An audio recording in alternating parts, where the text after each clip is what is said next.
آپ یہ شادی کرنا چاہتے ہیں تو کر لیں شادی، مگر بھابھی کو طلاق دے دیں۔ لائبہ کے بولنے پر شامیر دھاڑا تھا، لائبہ آئندہ سے یہ لفظ میرے سامنے مت بولنا۔ کیوں نہ بولوں؟ آپ بھابھی سے اپنا تعلق ختم کر چکے ہیں، آپ دوسری شادی کر رہے ہیں، بھابھی کو آپ نے گھر سے نکال دیا ہے، تو پھر بھابھی کو آزاد کر دیں تاکہ وہ بھی آگے بڑھ سکے، اپنا گھر بسا سکے۔ ایک اچھا جیون ساتھی چننے کا انہیں بھی حق ہے۔ چٹاک شامیر کا ہاتھ اٹھا تھا لائبہ پر۔ لائبہ نے منہ پر ہاتھ رکھ کر شامیر کو بے یقینی سے دیکھا۔ شامیر نے اپنا ماتھا سہلایا تھا۔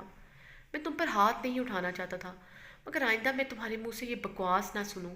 وہ ساری عمر میرے نام پر بیٹھی رہے گی، میں کبھی اسے کسی اور کے لیے نہیں چھوڑوں گا۔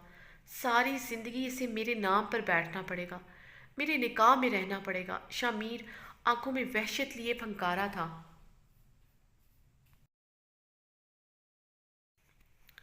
بھائی، آپ نے مجھ پر ہاتھ اٹھا کر ثابت کر دیا آپ بھابھی سے آج بھی بہت پیار کرتے ہیں۔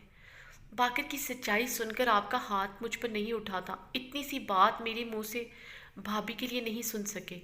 آپ کا مجھ پر ہاتھ اٹھ گیا۔ بھابھی کو کسی اور کے ساتھ سوچ کر بھی آپ کی آنکھیں وحشت برسا رہی ہیں۔ آپ کو بھابھی پر یقین ہو یا نہ ہو، مگر مجھے بھابھی پر پورا یقین ہے۔ میں نہیں جانتی اس رات آپ دونوں کے بیچ کیا ہوا، مگر اتنا جانتی ہوں جس دن سچائی آپ کے سامنے آئے گی، آپ میرال بھابھی سے نظریں ملانے کے قابل نہیں رہیں گے۔ لائبہ کہتی وہاں سے چلی گئی۔ شامی نے غصے سے گلاس ونڈو پر زور سے ہاتھ مارا تھا۔ میرال، تمہاری سچائی میں جانتا ہوں، تم کتنی گری ہوئی ہو، تم میری محبت کے لائق نہیں ہو۔ نفرت کرتا ہوں تم سے، تم صرف شامیر درانی کی نفرت کے لائق ہو۔ لیکن تمہیں کسی کے لیے نہیں چھوڑوں گا، ساری عمر تم میرے نام پر بیٹھی رہو گی، تمہیں میں کسی کے لیے بھی نہیں چھوڑوں گا، نہ تمہیں اپناؤں گا نہ تمہیں چھوڑوں گا۔ شامیر بالوں کو مٹھیوں میں جکڑے چلایا تھا۔ نفرت کرتا ہوں تم سے، صرف نفرت۔ شامیر غصے سے اپنا کوٹ پہنتا کمرے سے باہر نکلتا کار پورچ کی طرف آیا اور گاڑی سٹارٹ کیے باہر نکل گیا تھا۔ اب یقیناً شامیر درانی نے ساری رات گاڑی سڑکوں پر دوڑانی گاڑی سڑکوں پر دوڑانی تھی۔ اس کمرے سے تو اسے وحشت محسوس ہو رہی تھی۔